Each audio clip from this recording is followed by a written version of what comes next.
Take one.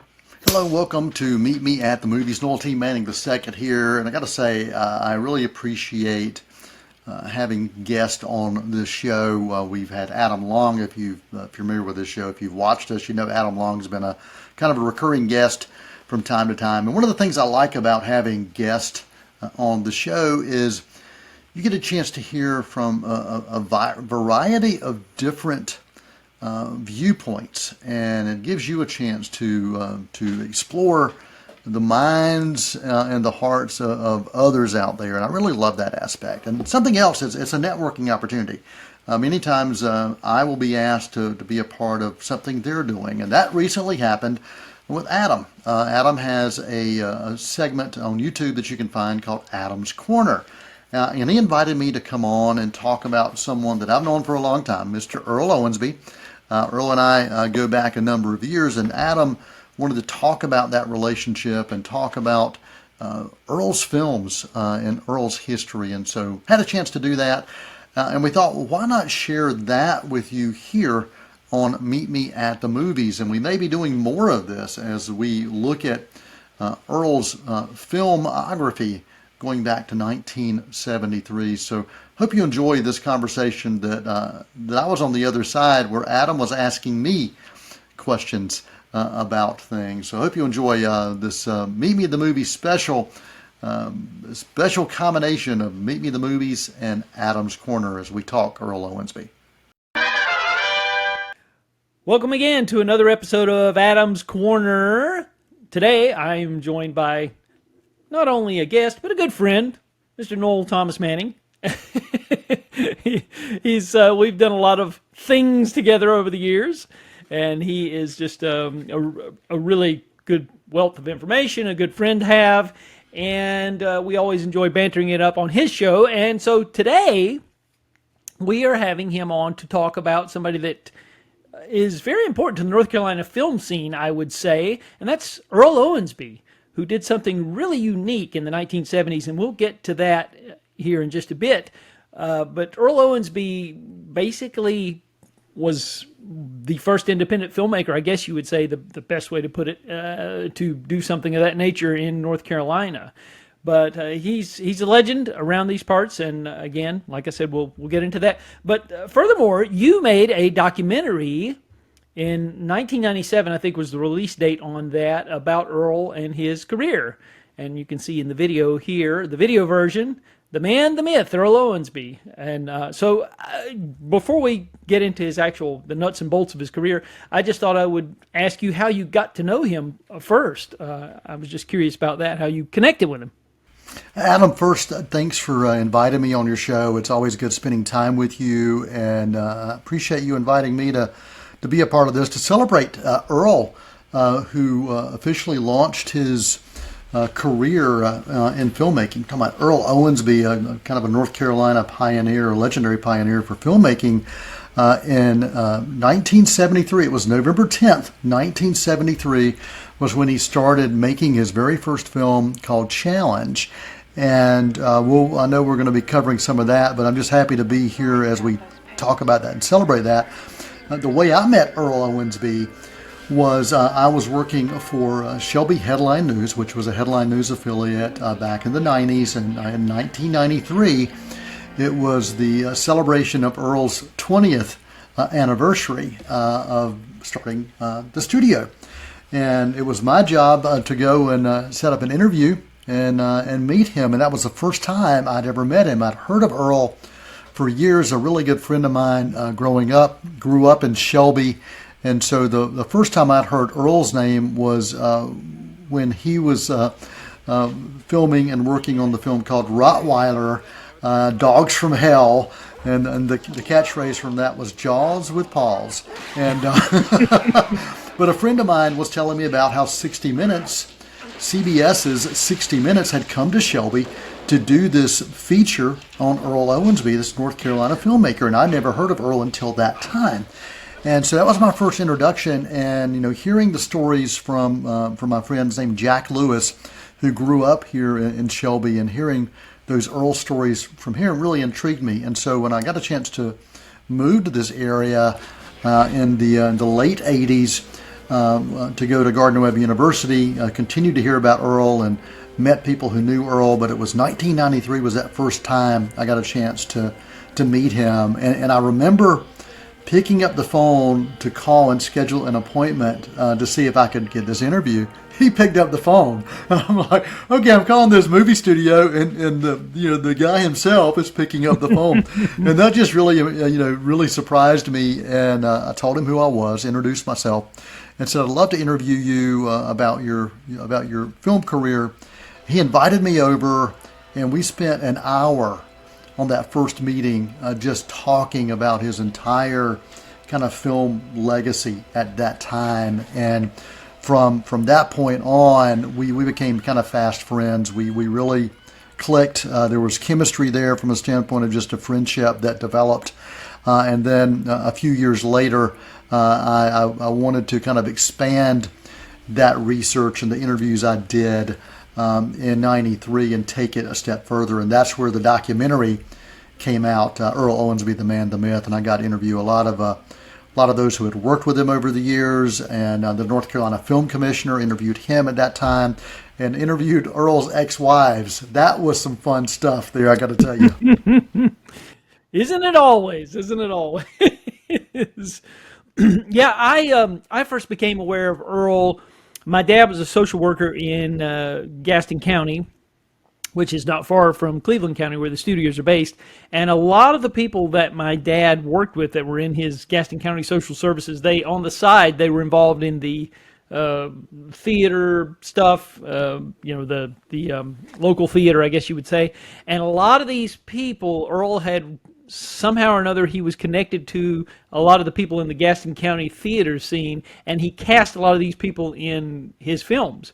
So my dad knew these people. They were friends of his that had been in Earl's films, and he would come home and talk about this friend was in Earl's film, and that friend was in Earl's film. And then occasionally we would go to like a Christmas or a Halloween party at these people's houses that my dad would bring me along as a kid, and so I would go along with him, and they would talk about Earl. So he was in the conversation. And then I remember the first Earl Owensby film I actually saw was in a theater in 1979.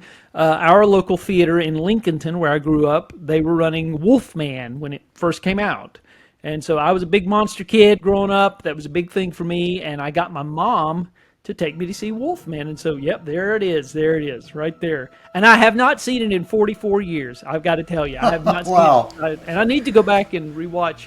But my mother took me to see it, and we thoroughly enjoyed it. Now, I might feel differently now as we get older. You can see, but, when you're 9 years old, or I guess maybe I was 8 around the time I was in third grade, I really enjoyed it. And it wasn't long after that our local ABC affiliate, WSOC here, they would run on Saturday afternoons just films that they had, I guess, in their syndication package, and Challenge turned up on a Saturday afternoon. And so my dad and I watched that together. I was obviously too young to have seen Death Wish, and it's obviously a somewhat of a reworking of Death Wish, because that's what Earl would do. And we can talk about what he would do in terms of the projects he chose. He would kind of find a trend that was successful and do his own version of it. And you can talk a little bit about that. It's kind of definitely unique, not kind of, definitely unique, what he managed to do in rural North Carolina. Yeah, when you talk to Earl about the big question of why did you choose this area instead of trying to do it in Hollywood, and he said, because this is where I live. I mean, that's his answer. This is where I lived. This was my home. I knew that you could do it. It was a business. You could turn it into a factory, basically a movie factory. That was his concept. And he said from the beginning, he never set out to just make one movie. He wanted to create a movie studio. That was his goal from the start. And the way he got the idea was he saw the movie Walking Tall, was a big fan of that movie. He liked Billy Jack. He liked those kinds of films.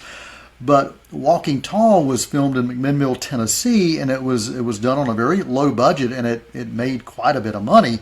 And so Earl was thinking, well, hey, if they can do that in Tennessee, well, Shelby, North Carolina is not that far removed from McMinnville, Tennessee.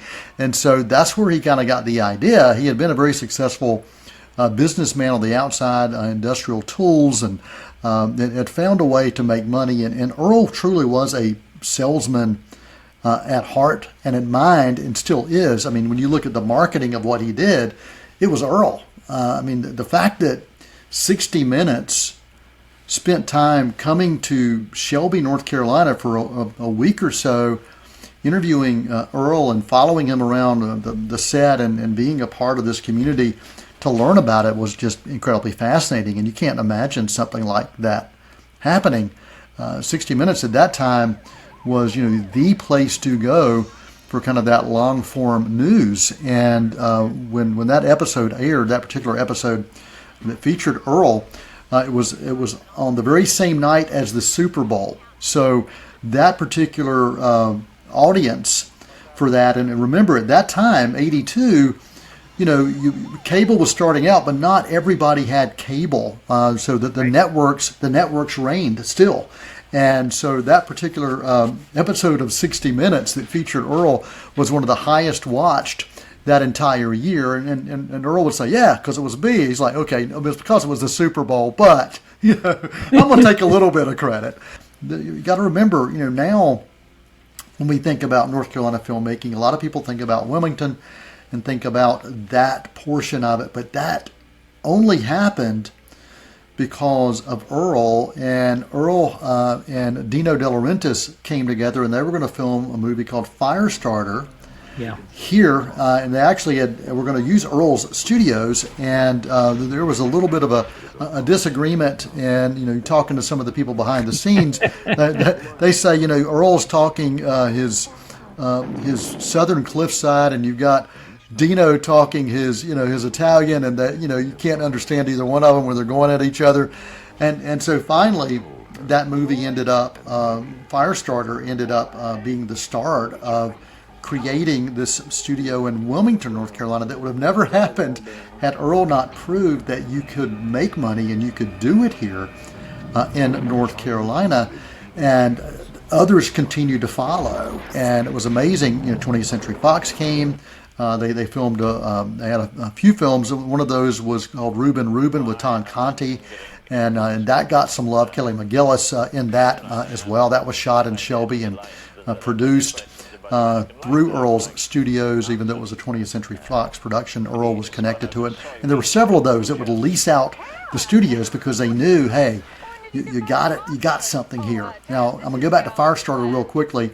There were a lot of folks who had been cast. You're talking about those theater people. Earl did love to cast people who were in community theaters, whether it was Charlotte, Gastonia, even in Shelby, for his projects, and even those that were TV personalities like Larry Sprinkle and Mike McKay. They would show up in Earl's films because they had voices, they had presence, they knew what to do in front of a camera.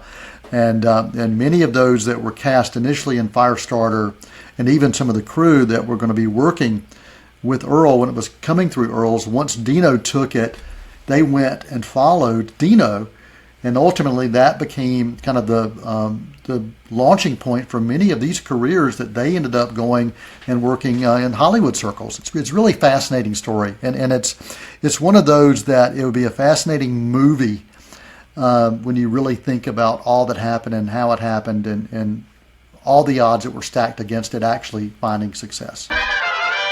Thank you for watching this Meet Me at the Movies Adam's Corner special as we talk about Earl Owensby. Stick around. We'll be right back after this quick intermission. Won't you come and meet me at the movies? Won't you come and watch a flick?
Vicki Bliss Carroll, your host for Cleveland Connections, the show that explores what's happening at Cleveland Community College. Join us as we sit down with members of faculty and staff to discuss programs of study, upcoming events, and other exciting campus news. We'll have a new show for you each month on C19 TV, or you can stream us online at c19.tv. Tune in and connect with Cleveland Community College on Cleveland Connections.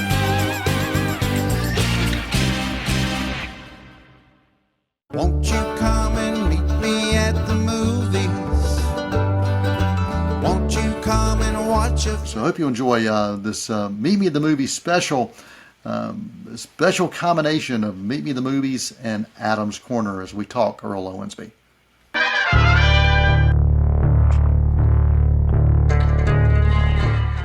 Now, mister, you've got some nerve coming in here accusing one of our leading citizens of murder. Not one word of this can be backed up. What about the ledgers? Did you see the ledgers? I don't know what you're talking about. I do know this, though. I deal with trash like you day after day and year after year. That's all you'll ever be is trash, because people like you never learn to play the game. And he came along at a time when that sort of thing could be done.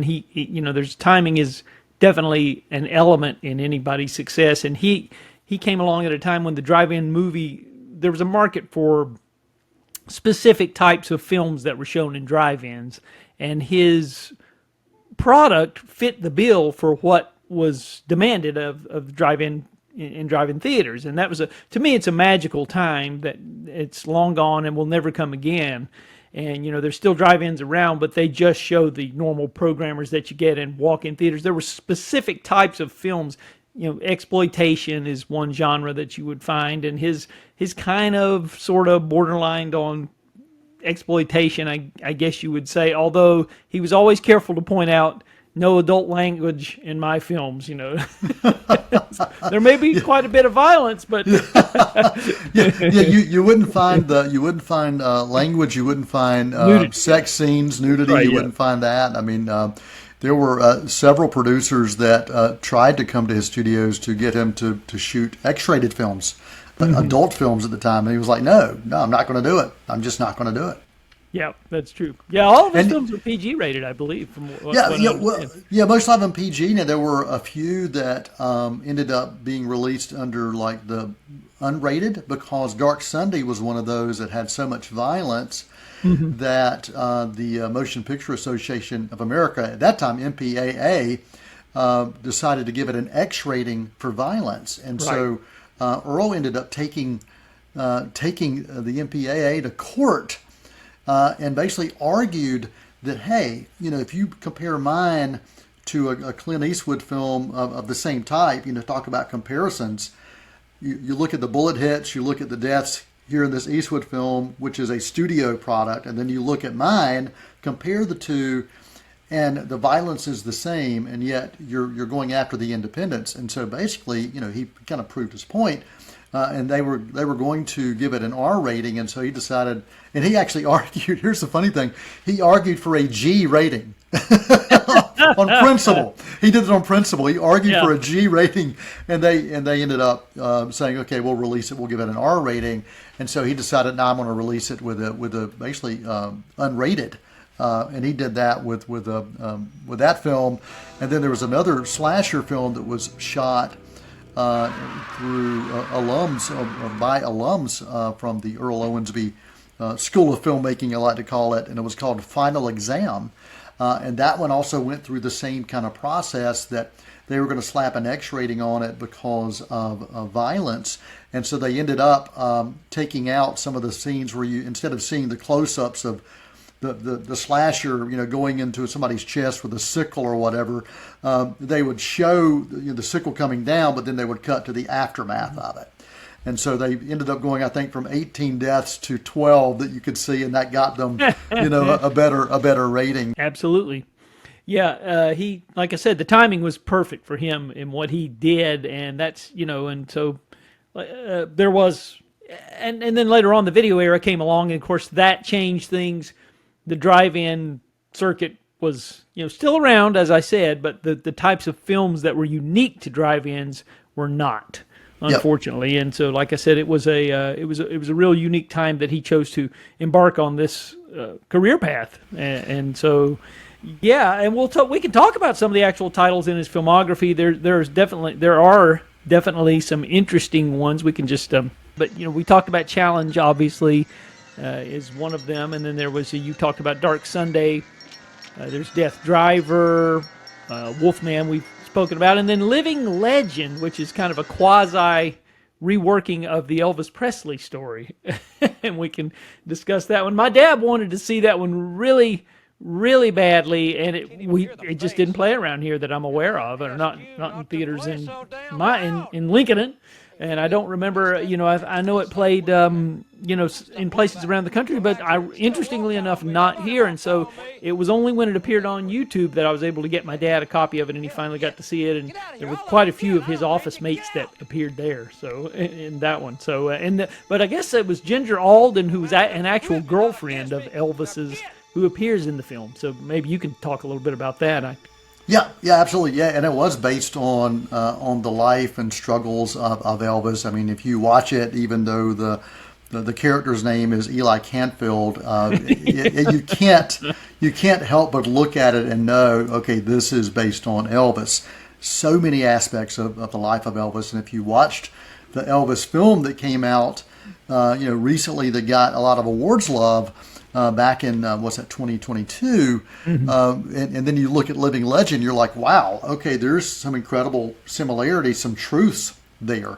And one of the things that I loved about A Living Legend is Earl was able to recruit Roy Orbison to record the soundtrack, an original soundtrack for this film, and that's fascinating in itself. At that time, Roy was kind of in between his popularity before he kind of relaunched his career and with the Traveling Wilburys, and had that incredible concert documentary, I think Roy Orbison and Black and White Night, that had a lot of guests on that. But this was kind of in between, and so it was a chance for Roy to do something new and do something different. And Roy lived here in Shelby during the filming of this. And I was speaking to Worth Keeter recently. Worth Keeter was the director for this particular film for Living Legend, and he talked about how Roy would kind of be in the studio and they would be recording audio stuff, and then they would send Worth the audio takes on reel, and then he would have to try to put those things together and try to figure out, okay, now we've got to have this in a way that we can shoot it and let Earl, because Earl played the title character, lip sync to this. But when he was piecing the stuff together, he was like, wait, this doesn't quite sound like Roy Orbison's voice. And it was because it didn't have that reverb that we all know when we think about Roy Orbison now. There's this very specific reverb that when you listen to his songs, there's something very distinctive about not just the voice, not just the incredible voice, but that little delay as well.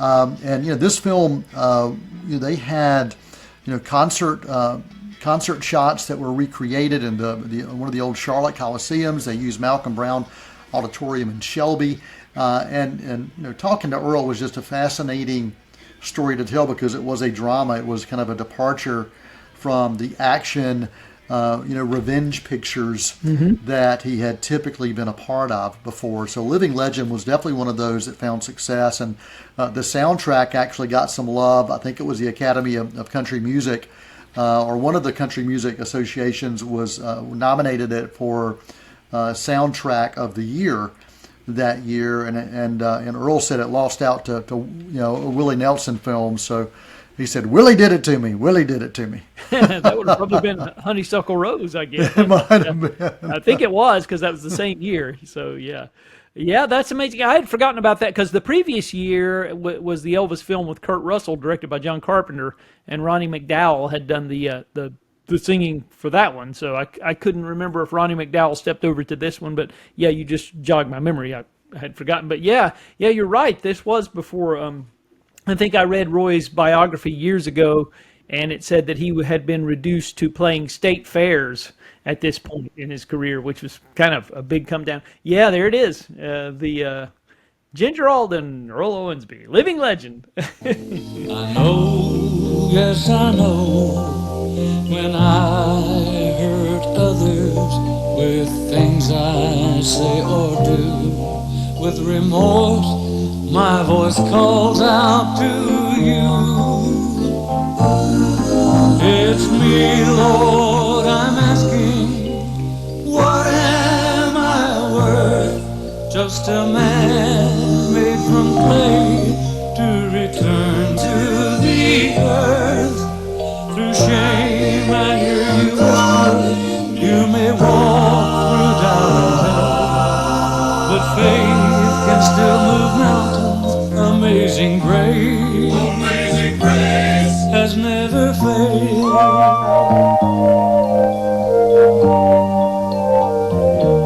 And I would like to just say, from a standpoint of from Earl, if you ever get a chance or ever had a chance to meet him, it is his charisma, his energy, his positive outlook, and his never say never attitude that I think continued to push him through those obstacles and those hurdles and those David versus Goliath moments.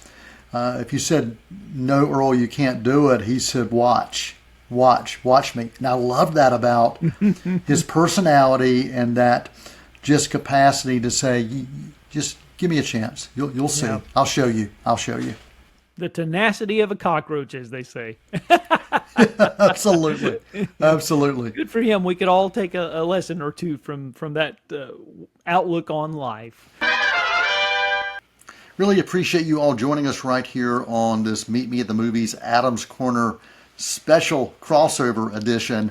Adam, you can find Adam Long's work. If you just search YouTube, look for Adam's Corner, Adam Long, you're going to find his work. Some of his great interviews, including one with Kenneth Johnson, a creator who did a lot of TV back in the 70s and beyond. So I encourage you to go check that out as well. Again, we do appreciate Adam inviting us on his show to talk about Earl Owensby. We're going to continue to celebrate the life of Earl Owensby, looking back at his work, his life, his films, and his interactions going back to 1973 over the course of this next year or so. Thanks for joining us right here on Meet Me in the Movies. Until next time, I'm Noel T. Manning II, and that's a wrap. Many films to view until we meet again. Next time we see you, we'll gladly fill you in. We'll tell about the happy and the sad ones. We'll talk about the good ones and the bad ones. Many films to view till we meet again.